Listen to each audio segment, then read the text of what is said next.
في الشارع مرت قصيدة فاتنة بكعب ومعطف وبر، كان شعرها عموديا فردته على البحر الطويل. صفر كل الجالسين حول طاولات المقهى ومشى وراءها العطر.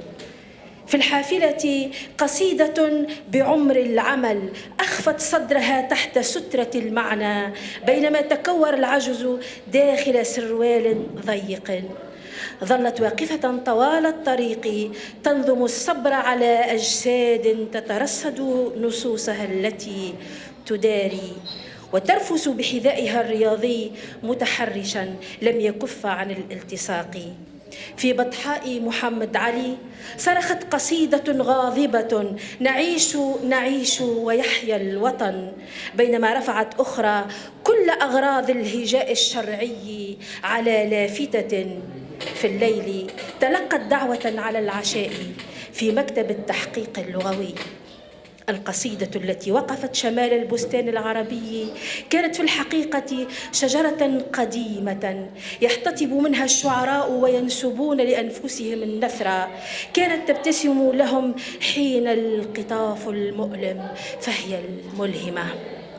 تلك الرأس الصغيرة، ذاك الشعر المنفلت، ذاك الشعر، ذاك القلب البحر، تلك العيون وقد اكتحلت بفكرة إنما هي قصائد على هيئة سيدات عظيمات يطبخن الطعام على مجاز واستعارة ويرتبن البيت حتى لا يسكنه إلا الأحرار. فقط فكري، اذهبي لصالون الحلاقة دائما وأنت تجلسين على مقعد الجلد الدوار. فكري فكري، افردي شعرك المبلل وفكري، فكري أنك ربما تتحولين يوما إلى عصفور حر أو تغريدة على تويتر يقرأها كل البشر عن حرق آخر الإقطاعيين وتجار اللحم الحي. فقط فكري، أجيبي.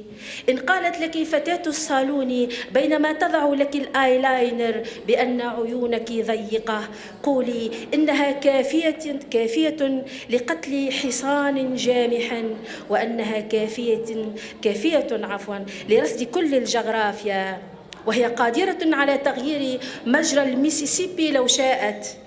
وحين تسألك هل أضع لك كريم الأساس، قولي لا دائما، وأخبريها أنك تفكرين دائما، تفكرين في بديل العرف المقعد والعقد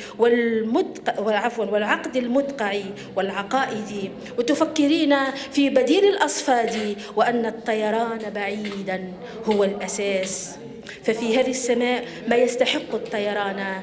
لا تنسي أن تذكريها وهي ترسم لك شفاها جديدة أكبر بأن القصائد لا تحتاج للشفاه السميكة، وأن القول هو فعل حر، وأن بسمة مائلة على زاوية روحك قادرة على تقبيل 1000 راع من البدو، وأنها إن أرادت تحيي شعب الإنكا الغابر، وتزهر إن هي ابتسمت لبلابة عاقر، وبدل الرمل ينبت قمح وعباد شمس.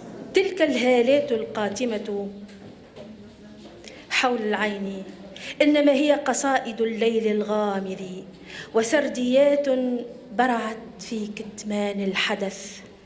تلك ملاحم عمر من عبثية المحاولة وإحياء مستمر لسقوط الطقوس الحتمي. تلك الهالات كون من مشاعر الشاعرة على عرش الأرق، ليست أبدا انحباس الدم حول العين، إنما هي منفضة لسجائر نارها حية، بحيرات دمع قاعها الحبر والنص. تلك الهالات أمهات قلقات بدوام كامل، وحبيبات عالقات في شرك المحظور، فلا هن وفينا ولا هن خائنات. تلك الهالات السوداء ثورات، انتفاضات، وتململ، تململ مستمر، بل هي الوطن على كف الريح، ليست هالات بل لاءات وتاريخ وفكرة عاصفة. شكرا لكم.